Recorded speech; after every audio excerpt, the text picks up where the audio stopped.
Bienvenue à tous dans cette nouvelle vidéo. On se retrouve pour la première analyse de ce mardi 21 juin 2022 sur les Pokémon de la 4e génération.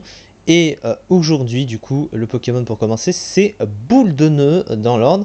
Et encore une fois, c'est l'évolution d'un Pokémon d'une génération précédente, la première génération, puisque c'est l'évolution de Sac de Nœud qui vient de cette génération-là. Du coup, on va parler de lui. Alors, on commence par le type.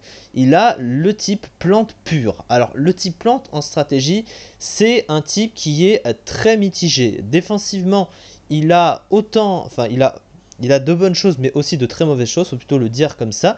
Il a déjà 5 faiblesses, alors 5 faiblesses c'est beaucoup, c'est un des plus grands nombres de faiblesses que possède un monotype dans le jeu, donc on peut le dire, c'est un des plus mauvais monotypes du jeu, très clairement. Pourtant, ça apporte des résistances aussi très utiles, il s'en plaint pas évidemment. Les résistances électriques, sol et eau sont très utiles en stratégie, et même excellentes à ce niveau-là. Donc défensivement, même si c'est pas un excellent type parce qu'il a quand même 5 faiblesses à côté, eh bien il a quand même ses résistances utiles, donc il va pas s'en plaindre. Offensivement par contre, c'est là où le type est beaucoup plus mauvais. Le type plante, c'est un des plus mauvais types offensifs du jeu, puisque à lui tout seul, il est résisté par pas moins de 7 types, je crois, dans le jeu. Il y a beaucoup de Pokémon qui résistent au type plante. C'est un stab offensif qui est vraiment très mauvais. Donc du coup, étant donné que c'est son seul stab disponible, puisqu'il n'a pas de double type, eh bien malheureusement c'est assez mauvais.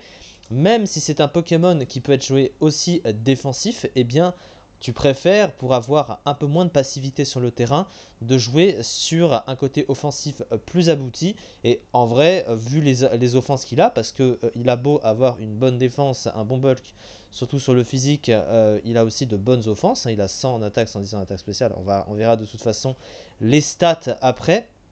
Mais tu préfères avoir un double type parce que ça apporte plus que le type plante qui lui n'apporte rien avec son seul stab quasiment. Tu préfères un petit peu plus de flexibilité offensive pour le rendre moins passif. Au niveau des 3 talents du Pokémon, le premier c'est Chlorophylle, un Chlorophylle qui booste, qui double la vitesse du Pokémon, mais uniquement sous le soleil, donc ce qui dépend énormément du soleil et forcément obligatoirement du soleil pour être activé. Et étant donné que le Pokémon est très lent, il n'a que 50 en vitesse, donc évidemment il profite de ce talent. Toutefois, il n'a pas vraiment grand chose dans son move pool qui va aller avec, donc du coup c'est vrai que devoir dépendre d'un climat pour avoir peu d'options à côté, surtout que ça lui donne une double faiblesse feu, parce que ça augmente les dégâts du soleil et le type plante a une faiblesse au type feu, c'est sûr que tu as de meilleurs utilisateurs de chlorophylle que ça. Son deuxième talent c'est Leafguard, en français, alors je sais plus exactement comment ça se dit, c'est Feuillegarde, voilà, je cherchais le nom. Donc en gros, encore une fois, quand le soleil brille, ça protège le Pokémon des altérations de statut, mais encore une fois, c'est très dépendant du soleil, donc situationnellement, c'est pas ouf. Par contre, le talent caché du Pokémon, et ça c'est une perle rare, puisque Regiforce en talent caché, c'est un des meilleurs talents du jeu, il n'y a pas de débat à ce niveau-là. Et quand un Pokémon a accès à ça, surtout un Pokémon qui peut être bon offensivement et défensivement, et c'est fort, puisqu'en gros ça lui permet, en quittant le terrain et en revenant, de gagner tout simplement un tiers de sa barre de vie maximum pendant qu'il switch. Donc ça veut dire qu'il se soigne sans avoir à utiliser de capacité, c'est juste faire un aller-retour sur le terrain. Et c'est très pratique autant pour un Pokémon défensif et offensif. Défensif parce que tu tankes, mais tu as besoin de récupérer des points de vie, et pas seulement avec un move de soin en perdant un tour pour ça. Du coup, si tu veux garder ton Pokémon défensif pour être plus utile au cours de la partie, et bien quand tu vas le remettre sur le terrain, et bien tu pourras tanker une attaque tu pourras mieux tanker finalement une attaque pour temporiser un petit peu l'adversaire, parce que tu auras récupéré un peu de tes points de vie. Donc du coup c'est très pratique évidemment, et aussi offensivement parce que un Pokémon offensif qui se soigne gratuitement, il peut revenir facilement sur le terrain et revenir taper l'adversaire, donc ça à ce niveau là c'est plutôt pas mal. Au niveau de ses statistiques, alors ce qu'on remarque, c'est qu'il a déjà un bon bulk physique, puisqu'il a 125 en défense et 100 en PV. Donc sur le physique, il est très dur à tuer, très dur à one shot. Par contre sur le spécial, il a une défense spéciale extrêmement mauvaise, seulement 50, donc ça pour le coup, un très bon Pokémon sur le spécial peut assez facilement le tuer. Donc ça reste évidemment un problème. Et il y a aussi un problème au niveau de la vitesse, hein, puisqu'il a que 50 de vitesse, et 50 de vitesse, ça reste problématique. Alors, au niveau des offenses, il a 100 en attaque, 110 en attaque spéciale, donc ça c'est plutôt bon, ça veut dire qu'il n'est pas très passif, parce qu'il tape globalement plutôt fort, autant sur le physique que sur le spécial, donc ça c'est plutôt pas mal. Mais 50 de vitesse, ça peut toujours rester compliqué, parce que ton placement sur le terrain est plus lent que la majorité des Pokémon adverses, et du coup, t'es forcé de prendre quelque chose avant de toi-même agir. Et comme le Pokémon a une faiblesse au niveau du plan spécial, il suffit simplement que l'adversaire ait à mettre un Pokémon spécial avant, et lui, s'il tape et que le Pokémon peut tanker et derrière peut menacer le boule de nœud adverse, il peut switcher. Alors l'avantage, c'est qu'il y a Régéforce, donc du coup il peut quand même récupérer des points de vie, mais du coup ça restreint un peu l'utilité du Pokémon, ce qui fait que il peut se retrouver gêné parce que l'adversaire agira avant lui, voilà, tout simplement. Et du coup 50 de vitesse, même pour un Pokémon défensif, parce que pour les Pokémon défensifs une vitesse c'est moins important, mais ça reste pas non plus incroyable. Et puis il est plus lent que certains Pokémon défensifs du jeu, donc là encore c'est à prendre en compte. Au niveau de son move pool globalement il est plutôt très correct. Alors qu'est-ce qu'il possède au juste? Déjà sur le plan offensif, il a quelques options offensives, il a accès à séisme en coverage pour passer les types acier, il a également Exploforce sur le plan spécial, il a toutes les attaques de type plante classique, il a Giga Sensu, Leaf Storm, etc. etc.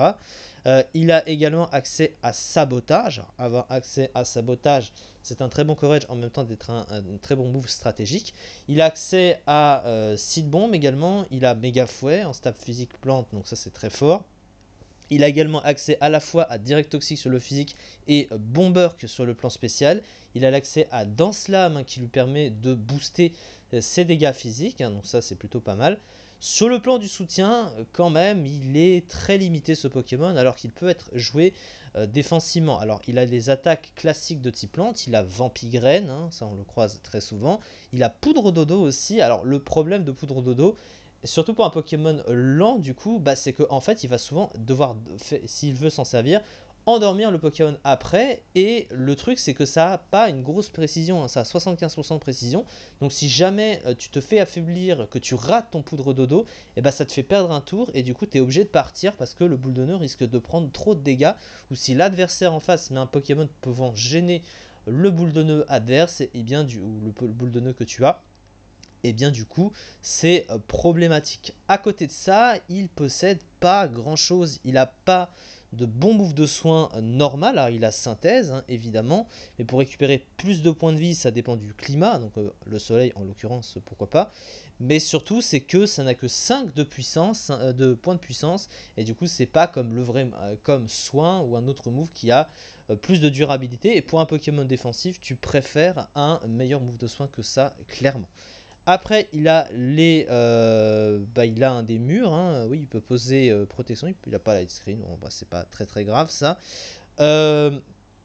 Donc globalement, c'est un move pool plutôt correct, avec du coverage adapté pour les types acier ou pour augmenter son amplitude offensive.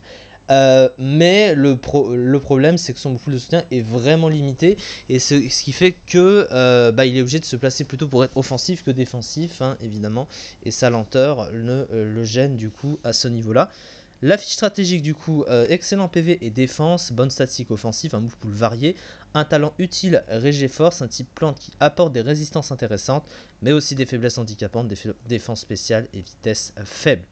Du coup, le Pokémon actuellement se classe en underused, et le mois dernier, il atteint la 17e place du tiers, avec 12,85%, donc c'est un Pokémon très bien classé pour l'underuse, un peu de 10%, plus d'un dixième des teams du coup.